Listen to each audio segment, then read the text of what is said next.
विजय जी, आपको क्या लगता है ये मुलाकातें किस संदर्भ में हुई हैं? क्या इस वक्त प्राथमिकताएं हैं? ये हर्षवर्धन जी बहुत विस्तार से इस पर चर्चा की है। वैसे तो ये पूरी सरकार और पार्टी एक्सटेंशन पर ही चल रही है।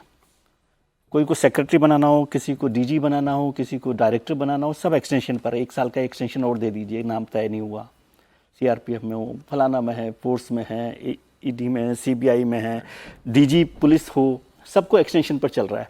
फिर राष्ट्रीय अध्यक्ष एक्सटेंशन पर चल रहे हैं, फिर स्टेट के अध्यक्ष एक्सटेंशन पर चल रहे हैं। तो ये एक्सटेंशन की सरकार अभी चल रही है। और जब एक्सटेंशन की सरकार 27 में अगर एक्सटेंशन की ही आप ये कह रहे हैं कि चलाएंगे तो मुश्किल हो जाएगी। नहीं, आज चल रही है। उस एक्सटेंशन को शायद खत्म करने के लिए अब वक्त आ गया कि भाई अब नहीं चलेगा, उस पर बात करने के लिए। जैसे हर्ष जी ने बहुत विस्तार से उस पर चर्चा कर दी, इसलिए उस पर चर्चा नहीं कर रहा कि प्रदेश अध्यक्ष की एक बात, संगठन में कैसे बदलाव किया जाएगा यूपी के मसले पर, क्योंकि राष्ट्रीय अध्यक्ष की बजाय यूपी का अध्यक्ष कौन बनेगा, इस पर दोनों में सहमति। एक तो बहुत दिनों से ये चर्चा चल रही है कि दिल्ली और लखनऊ में सहमति नहीं बन पा रही।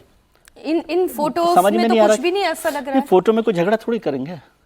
नहीं, कंफर्टेबल बॉडी लैंग्वेज है, मुस्कुराते हुए बुके का भी आदान प्रदान है। नेताओं की बॉडी लैंग्वेज कुछ नहीं होती। जरा गृह मंत्री अमित शाह जी के साथ जो तस्वीर है वो भी दिखाएं, क्योंकि इन तस्वीरों को लेकर भी बड़ी चर्चा होती है। विजय जी, नहीं, मैं ये कह रहा हूँ ये तस्वीरों की जरूरत इसलिए पड़ती है क्योंकि सब कुछ ठीक नहीं है। लेकिन तस्वीरें तो औपचारिक तौर पर साझा की गई हैं। हाँ, तो औपचारिक तौर पर इसलिए साझा की गई कि आप ये चर्चा नहीं करें कि कुछ ठीक नहीं चल रहा। लेकिन जो बात हुई कि सरकार में, यूपी सरकार में बहुत सारे मंत्रियों के जो अंडर परफॉर्मेंस की बात है, और वो उनके विधायक कह रहे हैं, जनता की बात तो छोड़ दीजिए, जो उनके विधायक हैं, संगठन के लोग हैं, वो उनकी शिकायत कर रहे हैं। अब बहुत सारे मंत्री हैं, ज़्यादातर मित्र हैं त्रिपाठी जी के, तो वो कोई जय श्री राम करता है, बिजली नहीं आती है, तो कोई दूसरा कहीं पर कुछ और बात करता है, जिस पर वो भी नाराज हो रहा है। त्रिपाठी जी नहीं, उनके मित्र हैं, ये तो मैं बता रहा हूँ, वो पावरफुल लोग हैं। हाँ,